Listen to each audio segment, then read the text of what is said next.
ती मुंबईच्या दिशेने जाणारी आयुष्य ट्रक होती, ती इकडून टर्न मारत होती आणि त्या आजी तिकडून रस्ता क्रॉस करत होत्या 4-5 महिलांसोबत.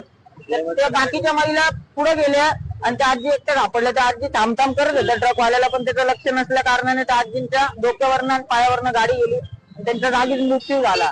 अशा घटना इथं वारंवार खूप वेळा झालेल्या, अनेक वेळा झालेल्या आहे. आणि तुम्ही पाहू शकता या परिसरात पूर्ण ट्रॉफिक ही दररोज जाम राहते, सकाळ दुपार संध्याकाळ. आता पोलीस कर्मचारी जाऊन इथला ट्रॉफिकचा निवारा होत नाही आणि वारंवार ही समस्या याच्या आधी भरपूर जणांचा बळी गेलेला आहे.